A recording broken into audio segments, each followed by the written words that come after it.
மாண்புமிகு பேரவைத் தலைவர் அவர்களே, மாண்புமிகு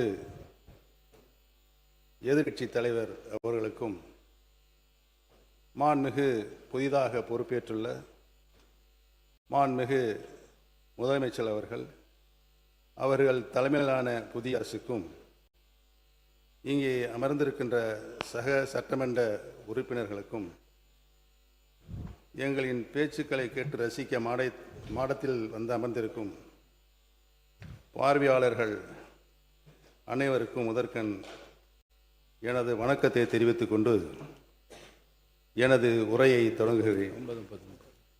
இந்த சட்டமன்றம் எத்தனையோ வித்தியாசமான சூழல்களை கண்டிருக்கிறது.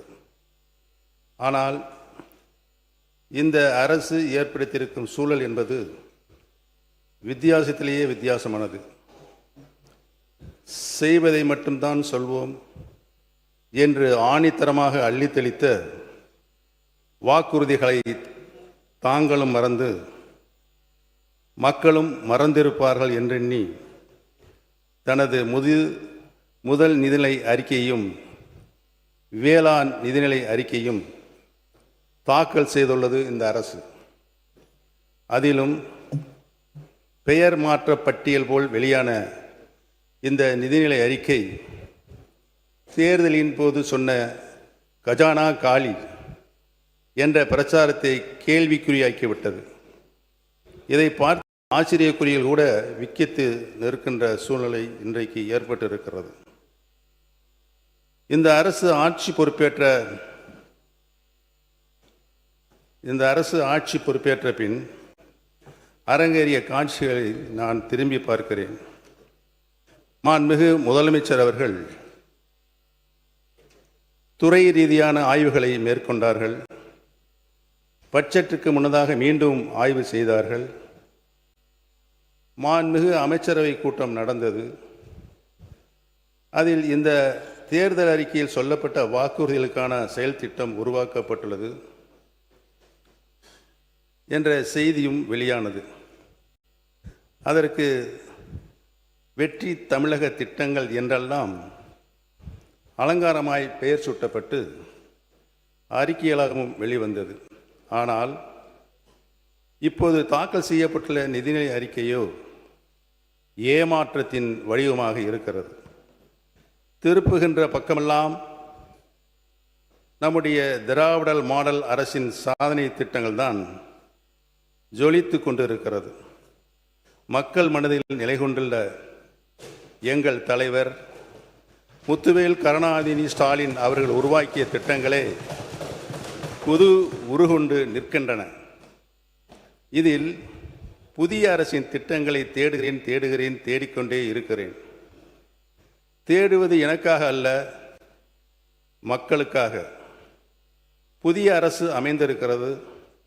புதிய திட்டங்கள் வரும் என்று நம்பிய மக்களுக்காக. கலைஞர் மகளிர் உரிமை திட்டம் பெண்களின் வாழ்வாதாரத்திற்கும் சுயமரியாதைக்கும் துணை நின்ற திட்டம். 1000 கைகள் நீட்டி ஆதவனை மறைக்கலாம் என்று கனவு காண்பது போல அத்திட்டம் பெயர் மாற்றம் கண்டிருக்கிறது. ஆனால் ஆளுகின்ற அரசு தேர்தல் அறிக்கையில் சொன்னபடி உரிமை தொகை உயரவில்லை. இனிப்பூட்டும் இன்பச் செய்திகள் வரும், ஆண்டுக்கு 6 கேஸ் சிலிண்டர்கள் வரும் என்று நம்பிய மகளிர் அது குறித்த அறிவிப்பு கூட வரவில்லை என்று பாவம் ஏமாந்து நிற்கிறார்கள். கல்வி ஒன்றே யாராலும் திருட முடியாத சொத்து என்பதை எல்லா தருணங்களும் எடுத்துச் சொல்லி கல்விக்கும் மாணவர்களுக்கும் பொற்காலமாக விளங்கிய திராவிட மாடல் வழங்கிய ஒளியில் இந்த அரசு நடைபோடும் என எதிர்பார்த்தோம். ஆனால் மாணவர்களின் இடைநிற்றலை தடுக்க 15,000 ரூபாய் நிதியுதவி என்ற அறிவிப்புகளை அதற்குண்டான திட்டங்களோடு கூட இந்த அறிக்கையில் காணவில்லை. நாடையே திரும்பி பார்த்து பல்வேறு மாநிலங்களும் கை கொண்ட திட்டம் விடியல் பயணம். இதனை விரிவுபடுத்தி அனைத்து அரசு பேருந்துகளிலும் மாநிலம் முழுவதும் எங்கு வேணாலும் பயணிக்கலாம் என்ற நிலையை ஏற்படுத்தி சொன்ன சொல்லை காப்பாற்றுவீர்கள் என மகளிர் நம்பினர். ஆனால் அதிலும் ஏமாற்றம்.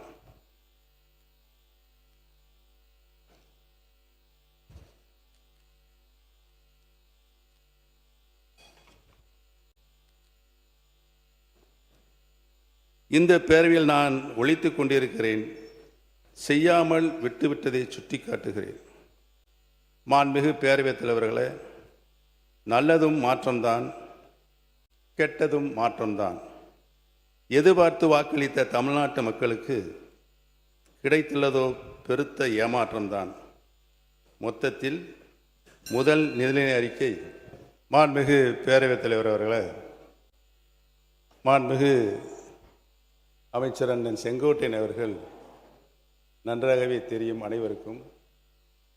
தேர்தல் அறிக்கையில் சொல்லப்பட்ட வாசகங்களை, வாக்குறுதிகளை இந்த அரசு பொறுப்பேற்றிருக்கின்ற புதிய அரசு, முதல் முறையாக பொறுப்பேற்றிருக்கின்ற அரசு தங்களது தேர்தல் அறிக்கையினை தங்களுடைய முன்னோடி திட்டமாக இந்த சட்டமன்றத்தில் கூட அறிவித்திருக்கலாம். அதை கூட அறிவிக்கவில்லை என்பதுதான் எங்களின் வாதமாக இருக்கிறது. தமிழகத்தின் மக்கள் இன்று ஏமாந்து நிற்கின்றார்களே, அவருடைய எண்ணங்களின் வடிவமாக இருக்கிறது என்பதை தெரிவித்துக் கொள்கிறேன். மாண்புமிகு பேரவைத் தலைவர்களே, நான் உண்மையிலேயே இந்த நிதிநிலை அறிக்கையில் பேச வேண்டும். இந்த அரசு தேர்தல் வாக்குறுதிகளை செய்திருக்கிறதா என்பதை சொல்ல வேண்டும். அதை நடைமுறைப்படுத்துகின்ற நிலையில்தான் அவர்கள் இருக்கிறார்களா என்பதையெல்லாம் சொல்ல வேண்டும் என்று தான் நான் வந்திருக்கிறேன். இடையில் நுழைந்து அண்ணன் செங்கோட்டையனை பற்றி எனக்கு நன்றாகவே தெரியும். சொல்லித்தாரில் முடிஞ்சு வச்சு அதை நான் ட்ரா பண்ணிக்கிறேன். ஆனால் தயவு கூர்ந்து என்னுடைய கருத்துக்களை நீங்கள் உன்னிப்பாக கவனிக்க வேண்டும். என்னோடு நீங்களும் உங்களோடு நானும் பயணித்திருக்கின்றோம். நான் எப்படிப்பட்டவன் என்று உங்களுக்கு 100% நன்றாகவே தெரியும். எனது உறுதிப்பாடு உங்களுக்கு நன்றாக தெரியும். எந்த நிலையும் நான் மாற மாட்டேன். என்னுடைய நிலை திராவிட இயக்கத்தினுடைய பரிணாம வளர்ச்சியாக தான் சுற்றி சுற்றி வந்து கொண்டிருக்கும். நன்றாக தெரிந்து கொள்கிறோம். பேரறிஞர் அண்ணா அவர்கள் இருந்து இன்று வரை இந்த மன்றத்தில் நான் ஒன்றை மட்டும் சொல்லிக் கொண்டிருக்கிறேன். இந்த மன்றத்தில் நான் சட்டமன்ற உறுப்பினராக நின்று கொண்டிருப்பதற்கு காரணம் திராவிட இயக்கத்தின் பரிணாம வளர்ச்சியாக இன்றைக்கு வீட்டிருக்கின்ற கடந்த 5 ஆண்டு காலம் தமிழகத்தின் உரிமைகளை என்னாலும் நான் விட்டுக் கொடுக்க மாட்டேன் என்ற ஆட்சியிலும் கட்சியும் தொடர்ந்து போராடி கொண்டிருக்கின்ற முன்னாள் முதலமைச்சர் கழக தலைவர் அவர்களுக்கு நான் நன்றி சொல்வதற்காகத்தான் என்னுடைய இந்த இதயத்தில் இருக்கின்ற பாயிண்டில் இந்த படத்தை வைத்திருக்கிறேன் என்பதை நான் தெரிவித்துக் கொள்ள கடமைப்பட்டிருக்கிறேன். இந்த முதல் ஏமாற்றத்தை எங்களுக்கு ஏன் தந்தீர்கள் என்று இந்த அரசை பார்த்து மகளிரும் புலம்புகிறார்கள், இளைஞரும் புலம்புகின்றனர். அவர்களை பார்த்து கண்ணீரோடு நிற்கும் விவசாயிகள் தனது ஏமாற்றத்தை வாய்விட்டு சொல்ல முடியாமல் தவித்துக் கொண்டிருக்கிறார்கள். எப்படி சொல்வார்கள்? பாவம், காவிரி காய்ந்து கிடக்கிறது, மேகதாது அணை கட்டியே தீரும் என கர்நாடகம் ஒற்றை காலில் நிற்கிறது. இதற்கெல்லாம் தீர்வு காண வேண்டிய அரசோ பயிர்க்கடன் தள்ளுபடியிலும் சொன்னதை செய்யாமல் ஏமாற்றத்தை வழங்கியிருக்கிறது. போதா குறைக்கு நெல் டன்னுக்கு 3500 ரூபாய் மொத்தமாகவும், கரும்புக்கு 4500 ரூபாய் குறைந்தபட்ச ஆதார விலை கிடைக்கும் என்று நம்பி ஏமாந்த நிலையில் தங்களது ஏமாற்றங்களை சொல்ல வார்த்தைகளின்றி விவசாயிகள் இன்றைக்கு கண்ணீர் வெடித்து அழுகின்றனர். காக்கி சட்டை அணிந்த சகோதரர்கள் காவலர்களோ தங்களது அடிப்படை சம்பளம் மாதம் 18,200 ரூபாயிலிருந்து 25,000 ரூபாயாக உயரும் என்று நம்பி ஏமாந்து நிற்கின்றனர். பட்ஜெட் பக்கங்களை எல்லாம் புரட்டி தேடினாலும் பழைய ஓய்வூதிய திட்டத்தை செயல்படுத்துவதற்கான நடவடிக்கைகளை காணவில்லை என நமது இந்த அரசுக்கு அச்சாணியாக விளங்கிக் கொண்டிருக்கின்ற அரசு ஊழியர்கள் ஏமாந்து நிற்கின்றனர். 5 ஆண்டுகள் பணிமுடித்த செவிலியர்கள், தற்காலிக ஆசிரியர்கள், பணி நிரந்தரம் செய்யப்படும் என நம்பினர். ஆனால் அதற்கான எந்த அறிவிப்பும் வந்து சேராதால் அவர்களும் ஏமாந்து நிற்கின்றனர். மின் கட்டணம் மற்றும் நூல் கட்டண உயர்வு சுமையை தாங்க ஒவ்வொரு நெசவாளர் குடும்பத்திற்கும் ஆண்டுக்கு 30,000 ரூபாய் வங்கிக் கணக்கில் செலுத்தப்படும் என்ற கவர்ச்சிகரமான வாக்குறுதி இந்த தேர்தல் அறிக்கையில் இருக்கிறது. தேர்தல் முடிந்தும் ஆட்சி பொறுப்புக்கு வந்த பிறகும் இன்னும் அந்த தேர்தல் அறிக்கையிலேயே தூங்கிக் கொண்டு இருக்கிறதே என நெசவாளர்களுக்கும் தங்கள் ஏமாற்றத்தை சொல்ல வழியின்றி விழிபதுங்கி நிற்கின்றனர். இத்தகைய ஏமாற்றங்களை இந்த நிதிநிலை அறிக்கை தந்துவிட்டதே என்றெண்ணி வேதனைப்படும்படிதான் நிதிநிலை அறிக்கையும் வேளாண் நிதிநிலை அறிக்கையும் இருக்கிறது. மாண்புமிகு பேரவைத் தலைவர் அவர்களே, மாநிலத்தை திராவிட மாடல் அரசு கடனில் ஆழ்த்திவிட்டு போய்விட்டதாக மேடைதோறும் குற்றம் சாட்டி பிரச்சாரம் மேற்கொள்ளப்பட்டது.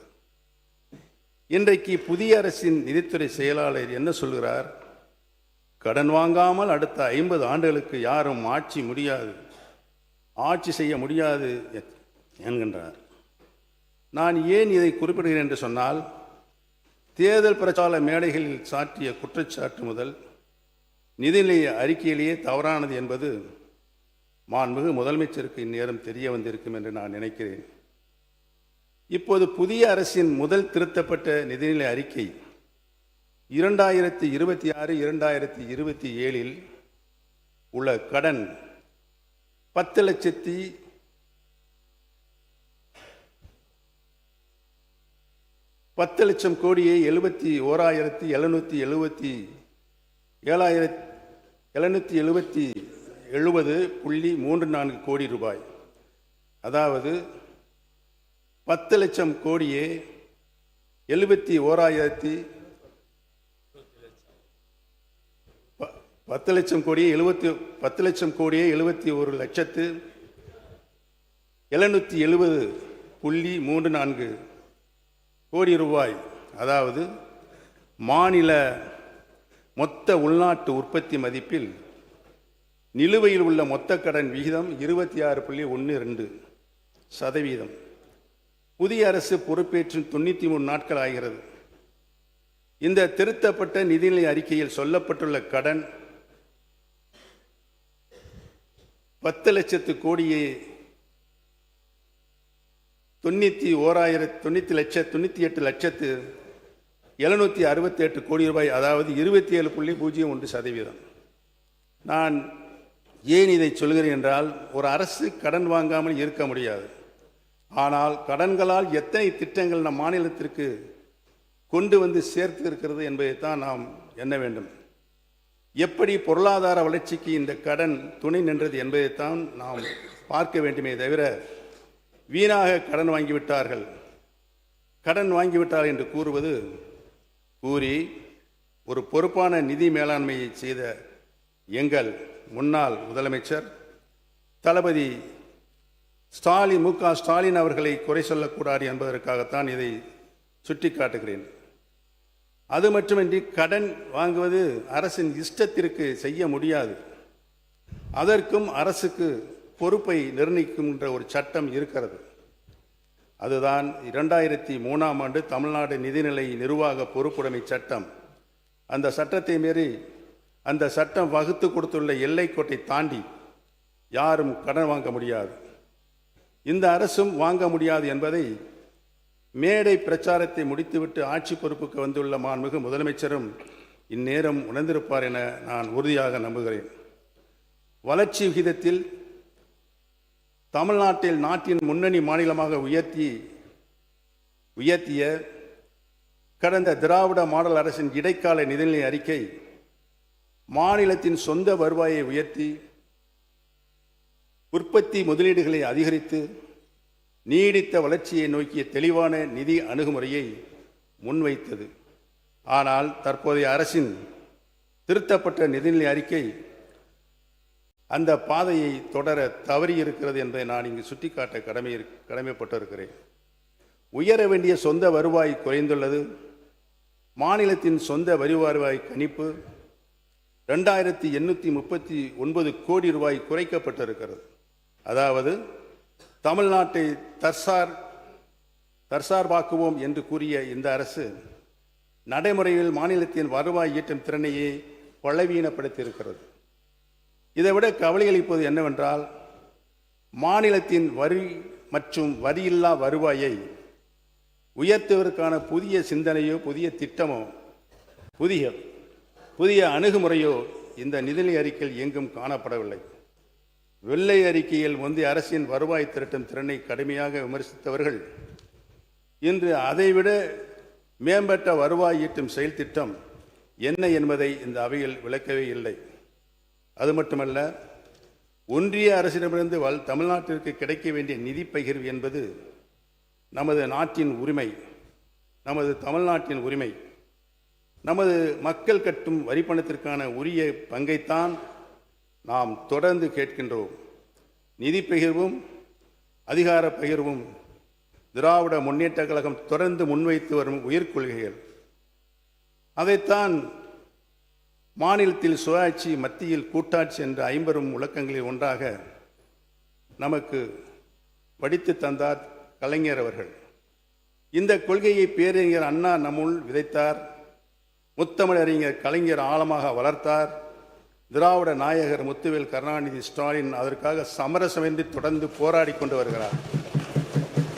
மாநிலத்திற்குரிய நிதி பகிர்வு கிடைக்க வேண்டும் என்று எங்களது தலைவர் தொடர்ந்து குரல் கொடுத்து வருகிறார்கள்.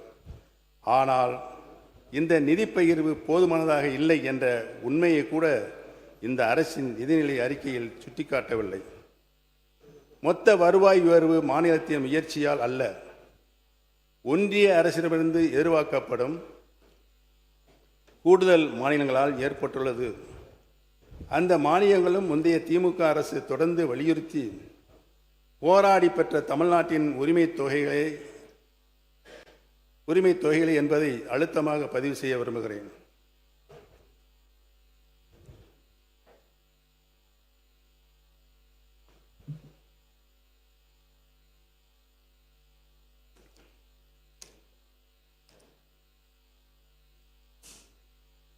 இந்த நிதிநிலை அறிக்கையின் வருவாய் மதிப்பீடுகள் கூட நம்பகத்தன்மை குறித்த கேள்விகள் எழுகின்றன. மாநிலத்தின் சொந்த வருவாய் சுமார் 10.5% உயரும் என்று அரசு கணித்துள்ளது. ஆனால் மாநில பொருளாதாரம் பெயரளவில் 14% வளரும் என்று அதே அரசு இந்த அரசு கூறுகிறது. பொருளாதார வளர்ச்சியை விட குறைவாகவே சொந்த வருவாய் வளரும் என்று அரசு கணிப்பது வருவாய் ஈட்டும் திறனில் ஏற்பட்டுள்ள மந்த நிலையை காட்டுகின்றது.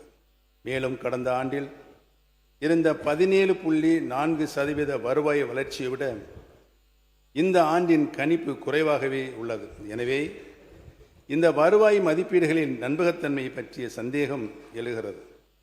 வருவாயின் அடிப்படை கணிப்பிலேயே தெளிவின்மை இருக்கும்போது நிதிநிலை அறிக்கையின் பிற மதிப்பீடுகளில் மீதும் இயல்பாகவே நமக்கு ஐயம் எழுகிறது. எதிர்கால வளர்ச்சிக்கான மூலதன முதலீடுகள் குறைக்கப்பட்டிருப்பதும் நமக்கு மிகுந்த கவலை அளிக்கின்றது. ஆறுகள் இணைப்பு, மெட்ரோ விரிவாக்கம், AI நகரம், தொழிற்பூங்காக்கள் என பல அறிவிப்புகள் வெளியிடப்பட்டிருந்தாலும் மூலதன செலவினம் ரூபாய் 2577 கோடி குறைக்கப்பட்டுள்ளது. அறிவிப்புகள் அதிகம், ஆனால் செயலாக்கத்திற்கான முதலீடு குறைவு என்பதே இந்த நிதிநிலை அறிக்கையுடைய உண்மை முகம். மூலதன முதலீட்டு செலவுகள் குறைக்கப்பட்டிருக்கும்போது, மூலதன செலவீட்டு செலவுகள் குறைக்கப்பட்டிருக்கும்போது அரசு ஏன் அதிகமாக கடன் வாங்குகிறது என்ற கேள்வியும் தவிர்க்க முடியாததாக இருக்கிறது. திமுக உருவாக்கிய நிதி ஒழுங்கின் பலனை மட்டுமே தற்போதைய அரசு பயன்படுத்தியுள்ளது. நிதி பற்றாக்குறை 3% என்ற இலக்கை தக்க வைத்திருப்பதற்கு காரணம் புதிய வருவாய் ஈட்டும் முயற்சிகள் அல்ல, ஒன்றிய அரசின் மானியங்களும் மூலதன செலவினம் குறைப்பும் தான். வருவாய் பற்றாக்குறையும் அதிகரித்துள்ளது. இடைக்கால நிதிநிலை அறிக்கையில் இருந்ததை விட வருவாய் பற்றாக்குறை சுமார் 6778 கோடி ரூபாய் உயர்ந்துள்ளது. இதை நிதி முன்னேற்றம் என்று கூற முடியாது. கடன் சுமையும் அதிகரித்துள்ளது. மாநிலத்தின் சொந்த வருவாய் ஈட்டும் முயற்சி குறைந்த நிலையிலும் பொதுக்கடன் பெறும் அளவு உயர்த்தப்பட்டுள்ளது. மொத்தத்தில் கடந்த திராவிட முன்னேற்ற கழக அரசின் இடைக்கால நிதிநிலை அறிக்கை உற்பத்தி, முதலீடு, வருவாய் வளர்ச்சி ஆகியவற்றை மையமாக கொண்ட தொலைநோக்கு பார்வையுள்ள நிதி திட்டமாக இருந்தது. ஆனால் தற்போதைய அரசின் திருத்திய நிதிநிலை அறிக்கை சொந்த வருவாயை உயர்த்தும் வாய்ப்பை கோட்டை விட்டு மூலதன முதலீட்டை குறைத்து ஒன்றிய அரசின் மானியங்களை அதிகம் சார்ந்திருக்கும் நிலைக்கு தள்ளப்பட்டு இருக்கிறது. பொதுவாகவே கடன் வாங்கப்படுவது நம்முடைய முதலீட்டை அதற்கு சமமாக நடைமுறைப்படுத்த வேண்டும் என்றுதான் கொள்கை. அதாவது கடன் பெறுவது கிரியேஷன் ஆஃப் அசெட். மொத்தத்தில் கடந்த திமுக அரசின் இடைக்கால நிதிநிலை அறிக்கை உற்பத்தி, முதலீடு, வருவாய் வளர்ச்சி ஆகியவற்றை மையமாக கொண்ட தொலைநோக்கு பார்வையுள்ள நிதிநிலை திட்டமாக இருந்தது. ஆனால் தற்போதைய அரசின் திருத்திய நிதிநிலை அறிக்கை சொந்த வருவாயை உயர்த்தும் வாய்ப்பை கோட்டை விட்டு மூலதன முதலீட்டை குறைத்து மொத்தத்தில் அது ஒன்றிய அரசினுடைய மானியங்களை அதிகம் சார்ந்திருக்கும் நிலைக்கு தள்ளப்பட்டு இருக்கிறது என்பதை தள்ளியுள்ளது என்பதை தெளிவாக தெரிகிறது. ஒற்றை வரியில் சொல்ல வேண்டுமென்றால், திராவிட முன்னேற்ற கழக அரசு உருவாக்கிய வலுவான நிதி அடித்தளத்தின் மீது நிற்கும் இந்த அரசு தமிழ்நாட்டின் எதிர்காலத்திற்கான புதிய அடித்தளத்தை அமைப்பதற்கும் தவறியுள்ளது. மாண்புமிகு பேரவைத் தலைவர் அவர்களே, உள்ளதை உள்ளபடி சொல்லும் என்னுடைய கருத்துக்களை ஆளும் தரப்பில் உள்ளவர்கள் சிலரது மனம் ஏற்றுக்கொள்ளாமல் இருக்கலாம்.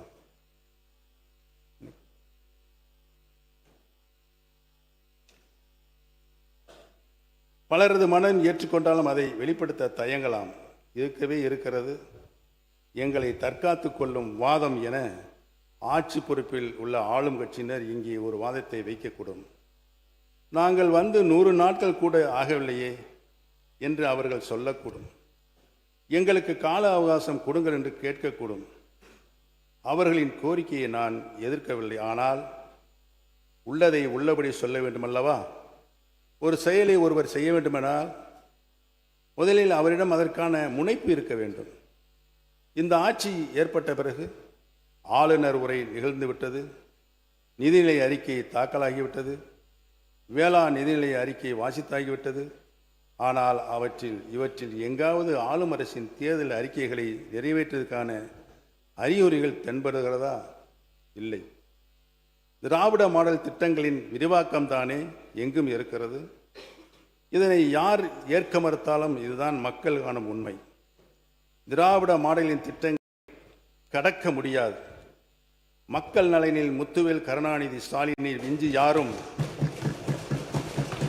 மக்கள் நலனில் முத்துவேல் கருணாநிதி ஸ்டாலினை விஞ்சி யாரும் சிந்திக்க முடியாது என்பதுதான் இந்த நிதிநிலை அறிக்கையின் புலப்படுத்தும் உண்மைத்தன்மை.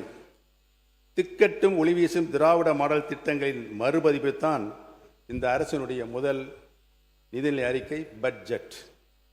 மாண்புமிகு பேரவைத் தலைவர்களே, தமிழ்நாடு எத்தனையோ பிரச்சனைகளை சந்தித்திருக்கிறது. அவற்றில் காவிரி பிரச்சனைக்கு அந்த நதிநீர் போலவே நீண்ட நெடிய வரலாறு இருக்கிறது. பல முதலமைச்சர்கள் இப்பிரச்சனையில் பேசியிருக்கிறார்கள். பல பொதுப்பணித்துறை அமைச்சர்கள் பேசியிருக்கிறார்கள்.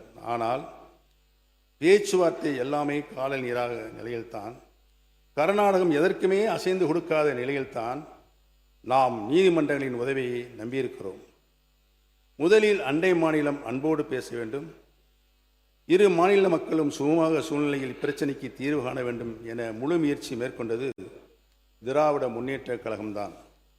இங்கே கூட மாண்புமிகு முதலமைச்சர்கள் பேசும்போது 1969 என்று ஒரு ஆண்டை நினைவுபடுத்தினார். அந்த ஆண்டில் இருந்த கலைஞர் பிறந்த அதே 1924ஆம் ஆண்டில்தான் இந்த காவிரி ஒப்பந்தமும் போடப்பட்டது என்பதை நான் இங்கு சுட்டிக்காட்ட கடமைப்பட்டிருக்கிறேன். இப்பிரச்சனையில் முதலில் பொதுப்பணித்துறை அமைச்சராக இருந்த அவர்தான் காவிரி பிரச்சனை குறித்து அப்போதைய கர்நாடக முதலமைச்சர் வீரேந்திர பாட்டீலுடன் பேச்சுவார்த்தையை துவங்கியவர் என்பதை இந்த அவையிலே ஆழமாக பதிவு செய்ய விரும்புகிறேன். இப்படி மக்கள் தலைவர் எம்ஜிஆர், மாண்புமிகு அம்மா அவர்கள் ஆகியோரும் நேரடியாக கர்நாடகருடன் பேசினார்கள். பிறகு உச்ச நீதிமன்றே உத்தரவிட்டும் பேசினார்கள்.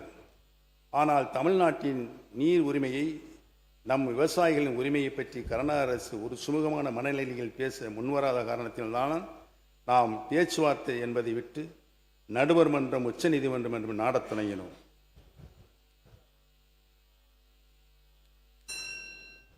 இந்த பிரச்சனையில் அதில் தமிழ்நாடு வெற்றி கண்டிருக்கிறது.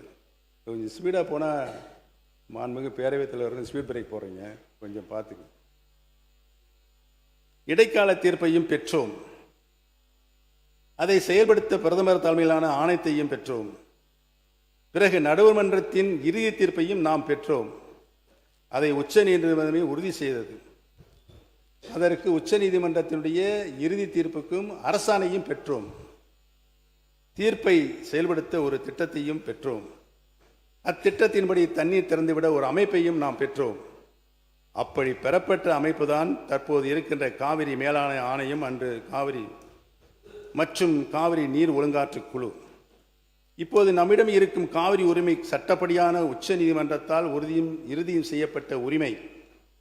நானும் பொதுப்பணித்துறை அமைச்சராக, முதலமைச்சராக இருந்து காவிரி பிரச்சனையில் தொடர் நடவடிக்கைகள் எடுத்தவன் என்ற முறையில் இதனை நான் உறுதியாக சொல்லுகிறேன். சட்டப்படி கிடைத்த உரிமையை நாம் இனியும் பேச்சுவார்த்தை என்ற ரீதியில் கோட்டிவிடக்கூடாது. மாண்புமிகு முதலமைச்சர் அவர்கள் கூட பகை நாடுகளை பேசுகின்றன, நாம் பேசினால் என்ன என்றார். தமிழ்நாடு எப்போதுமே கர்நாடக மாநிலத்தை பகை மாநிலமாக கருதியதில்லை. அவர்களும் நம்மை போல்தான் இருப்பார்கள் என்று நம்பியிருந்தோம். ஆனால் அந்த நம்பிக்கையை உச்ச நீதிமன்றம் எதிர் தீர்ப்பை அளிக்கும் வரையில் மட்டுமல்ல, அதன் பிறகும் கூட அம்மாநிலம் நமக்கு அளிக்கவில்லை. எனவேதான் பேச்சுவார்த்தை என்ற அத்தியாயம் ஏற்கனவே உச்ச நீதிமன்ற இறுதி தீர்ப்பால் முடித்து வைக்கப்பட்டு விட்டது என்பதைத்தான் இந்த மாமன்றத்தில் பதிவு செய்ய விரும்புகிறேன். இனி காவிரி மேலாண்மை ஆணையம் சொல்வதை இரு மாநில நல்லுறவுகள் அடிப்படையில் கர்நாடகம் கேட்க வேண்டும் என தமிழ்நாட்டு விவசாயிகளும் எதிர்பார்க்கிறார்கள். இங்கு இருக்கும் ஆளுங்கட்சியும் எதிர்வரிசையில் உள்ள பிரதான எதிர்க்கட்சி உட்பட்ட அனைத்து கட்சிகளும் கருதுகின்றன.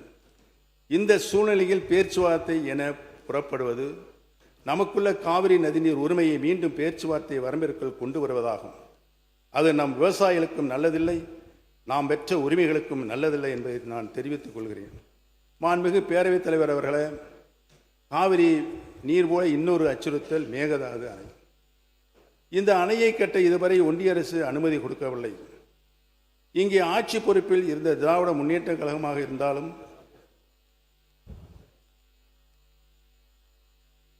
அனைத்து இந்திய அண்ணா முன்னேற்ற கழகமாக இருந்தாலும் காவிரி பிரச்சனை சட்ட ரீதியான தமிழ்நாட்டின் உரிமையை பாதுகாக்கவே போராடி வந்திருக்கிறோம். தமிழக வெற்றி கழகமாக அரசும் அந்த நிலையில்தான் பயணிக்கும் என நான் உறுதியாக நம்பிக்கொண்டு இருக்கின்றோம். தீர்மானங்களை நிறைவேற்றி இருக்கிறோம்.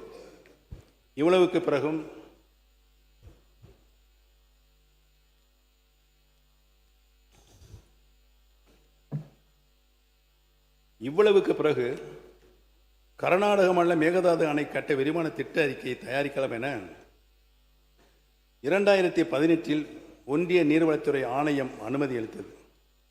ஆனால் அது பிளாங்கட் பெர்மிஷன் அல்ல, 3 நிபந்தனைகளை விதித்தது.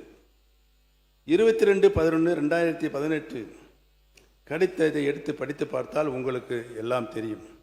முதல் நிபந்தனை, தமிழ்நாடு அரசின் நிபந்தனைகளை டிபிஆர் தயாரிக்கும் போது பரிசீலனையில் கர்நாடகம் எடுத்துக்கொள்ள வேண்டும். அதாவது தமிழ்நாடு அரசின் நிபந்தனைகளை டிபிஆர் தயாரிக்கும் போது, அதாவது கர்நாடக மலை டிபிஆர் தயாரிக்கும் போது பரிசீலனைக்கு கர்நாடகம் எடுத்துக்கொள்ள வேண்டும். இரண்டாவது நிபந்தனை, மத்திய மின்சார வாரியம் சம்பந்தப்பட்ட மாநிலத்தில் உள்ள காவிரி மேலாண்மை ஆணைய அலகு ஆகியவற்றுடன் கலந்து ஆலோசித்து இந்த டிபிஆர் தயாரிக்க வேண்டும்.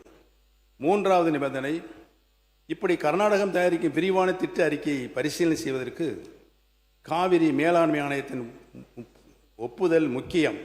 அதாவது இந்த ஒப்புதல் ப்ரீ ரிக்வெஸ்ட், முன்கூட்டியே தேவை என்று தெளிவுபடுத்தப்பட்டுள்ளது.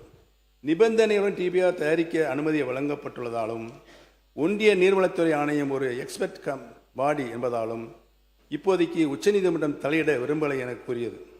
அது மட்டுமின்றி, அதாவது இந்த உச்சநீதிமன்றம் தலையிட விரும்பவில்லை என்று கூறியதற்கு காரணம், அது இந்த நிபந்தனைகளை கர்நாடக அரசு பூர்த்தி செய்யவில்லை என்பதுதான் உண்மைத்தன்மை. அது மட்டுமன்றி, இந்த நிபந்தனைகளை மீறி மேகதாது அணை கட்ட டிபிஆர் தயாரிக்கப்பட்டால் parties would be at liberty to take such steps as permissible in law என்ற ஒரு ரைடர் உடன் தான் நீதிமன்றம் தமிழ்நாட்டின் கோரிக்கையின் மீது டைரக்ஷன் கொடுக்க மறுத்துள்ளதை தவிர தமிழ்நாடு சார்பில் சரியான முகாந்திரங்களை வைத்து வாதாடவில்லை என்றோ தமிழ்நாட்டின் கோரிக்கையில் நியாயமில்லை என்றோ கூறவில்லை என்பதை நான் இங்கு சுட்டிக்காட்ட கடமைப்பட்டிருக்கிறேன். கர்நாடகம் தயாரித்த டிபிஆர் உச்சநீதிமன்ற வழிகாட்டுதல்படி இல்லை என்பதால் அதையே ஒன்றிய நீர்வளத்துறை ஆணையம் கர்நாடக அரசுக்கு திருப்பி அனுப்பியிருக்கிறது என்பதையும் தெரிவித்துக் கொள்கிறேன். திராவிட முன்னேற்ற கழக ஆட்சியில் இருந்தவரை மேகதாது அணை கட்ட விரிவான திட்ட அறிக்கை அனுமதிக்கப்படவில்லை என்பதுதான் உண்மை நிலை என்பதை இங்கு நான் பணிவோடு தெரிவித்துக் கொள்ள கடமைப்பட்டிருக்கிறேன். அதனால் தான் தேர்தலுக்கு முன்பு, அதாவது கடந்த 4/3/2026 அன்று மேகதாது அணை பிரச்சனையில் நடுவர் மன்றம் அமைக்க வேண்டும் என கோரிக்கை வைத்தோம். இந்த அரசு கொண்டு வந்த தீர்மானத்திலும் அதை திருத்தமாக மாண்புமிகு எதிர்க்கட்சி தலைவர் அவர்கள் அளித்து அதுவும் ஏற்றுக்கொள்ளப்பட்டு ஒருமனதாக நிறைவேற்றப்பட்டிருக்கிறது. ஆகவே மேகதாது அணை தொடர்பாக தமிழ்நாடு அரசின் மனு தள்ளுபடி செய்யப்பட்டு விட்டது என்றெல்லாம் பேசி கர்நாடக அரசின் கருத்தை வலுப்படுத்த வேண்டாம் என நான் அன்போடு கேட்டுக்கொள்ள கடமைப்பட்டிருக்கிறேன். எப்போது கர்நாடக அரசு டிபிஆர் தயாரிக்க முன்வந்தாலும் திமுக ஆட்சியில் பெறப்பட்ட உச்ச நீதிமன்ற தீர்ப்பை கடைப்பிடித்தே ஆக வேண்டும். இதுதான் சட்ட நியதி என்று கூறிக்கொள்ள கடமைப்பட்டிருக்கின்றேன். தேர்தல் ஜனநாயக வரலாற்றில் தமிழ்நாடு சட்டமன்றம் புகழ்மிக்கது. நூற்றாண்டு கண்ட இச்சட்டமன்றத்தின் உறுப்பினராக நாம் எல்லாம் இருப்பதும் பெருமை மிக்கது. நான் இந்த அவையின் உறுப்பினராக முதலில் நுழைந்த 2001ஆம் ஆண்டிலிருந்து இன்று வரை இச்சட்டமன்ற உறுப்பினர் என்பதை நாட்டின் எந்த மூலை முடுக்கிலுக்கு போனாலும் பெருமிதத்துடன் கூறிக்கொள்ள முடிகிறது. அத்தகைய சிறப்பு வாய்ந்த சட்டமன்றத்தில், குறிப்பாக இந்த 14வது சட்டமன்றத்தின் சீனியர்களாக நாங்கள் இடம்பெற்றிருக்கிறோம் என்றால் எண்ணற்ற இளைஞர்களும் வீற்றிருப்பது நம் ஜனநாயகத்தின் இளமையை காட்டுகிறது. இளமையான ஜனநாயகம், துடிப்புமிகு ஜனநாயகமாக இருக்க ஆரோக்கியமான விவாதத்திற்காக, கருத்துமிக்க கலந்துரையாடலுக்காக நமக்கெல்லாம் சட்டமன்ற விதிகளை தொகுத்து தந்திருக்கிறார்கள். நம்மையெல்லாம் வழிநடத்தி செல்வதற்கு தகுதியுள்ள பேரவைத் தலைவர் அவர்கள் இங்கே அமர்ந்திருக்கிறார்கள். அந்த விதிகளின் நான் இதை சொல்வதற்கு காரணம், நீங்களும் நாங்களும் ஒன்றாக பயணித்திருக்கிறோம் என்பதை நான் அறிவேன். உங்களுடைய உண்மைத்தன்மையையும் நான் அறிவேன். நீங்கள் மனச்சாட்சியுடன் செயல்படுங்கள் என்பதையும் நான் அறிவேன் என்பதை இங்கு சுட்டிக்காட்ட கடமைப்பட்டிருக்கிறேன். அந்த விதிகளிலேயே தனிப்பட்ட குற்றச்சாட்டுகளோ, நமக்கு தரப்பட்டிருக்கின்ற வரையறுக்கப்பட்ட விதிகளில் தனிப்பட்ட குற்றச்சாட்டுகளோ அல்லது அவதாரண வார்த்தைகளே இருக்கக்கூடாது என்பதுதான் ஒரு விதி. நீதி விசாரணையில் இருக்கும் எப்பொருளின் மீதும் கருத்தை சொல்லவோ அல்லது அப்பொருள் குறித்து குறிப்பிடவோ கூடாது. அது விதி. பேரவைக்கு ஒவ்வாத பயன்படுத்தாத வார்த்தைகளை பயன்படுத்தக்கூடாது. அதுவும் விதி. செய்தித்தாள்கள் வருகின்ற அடிப்படையாக வைத்து பேரவைத் தலைவரின் அனுமதியின்றி பேசக்கூடாது. இவை வெறும் சாம்பிள்கள். நாம் அனைவரும் சட்டமன்ற உறுப்பினராக பொறுப்பேற்ற தினத்திலேயே இச்சட்டப்பேரவையின் விதிகள் அடங்கிய புத்தகம் கொடுக்கப்பட்டிருக்கிறது. அப்படி ஒரு புத்தகம் இங்கே இளைஞர்களாக அமைந்திருக்கும் உறுப்பினர் அவைகளுக்கும் வந்து சேர்ந்திருக்கும். அந்த 292 விதிகள் கொண்ட தமிழ்நாடு சட்டமன்ற பேரவை விதிகள், அந்த விதிகள் தான் நமக்கு எல்லாம் இங்கு இருக்கும் தலைவர். அதன் கீழ்தான் பேரவைத் தலைவர் நம்ம எல்லாம், அதைத்தான் சொல்ல வந்தேன். அந்த விதியின் கீழ்தான் பேரவைத் தலைவர் நம்ம எல்லாம் நல்ல வழிப்படுத்தி கொண்டிருக்கிறார் என்பதனை நான் இங்கு பணியோடு தெரிவித்துக் கொள்ள கடமைப்பட்டிருக்கிறேன். ஆகவே மூத்த உறுப்பினர் என்ற முறையில் நான் சொல்லிக்கொள்வது, இது பாரம்பரியமிக்க சட்டமன்றம். அதன் பழம்பெருமையை, ஜனநாயகத்தை தாங்கி நிற்கும் அந்த தூணை ஆரோக்கியமான விதானமான முன்னெடுத்து வெளியுலகில் புகழ் சேர்க்க நம்முடைய சட்டமன்றத்திற்கு, நம்முடைய தமிழ்நாட்டுக்கு பெருமை சேர்க்க வேண்டும் என்று உங்கள் அனைவரையும் நான் அன்போடு கேட்டுக்கொள்ள கடமைப்பட்டிருக்கிறேன். ஒன்றை மட்டும் சொல்லி வருகிறேன். கடந்த ஐந்தாண்டு காலம் தமிழக மக்களுடைய அடிப்படை வசதிகளையும் தமிழ்நாட்டினுடைய பாரம்பரிய உரிமைகளையும் திராவிட இயக்கத்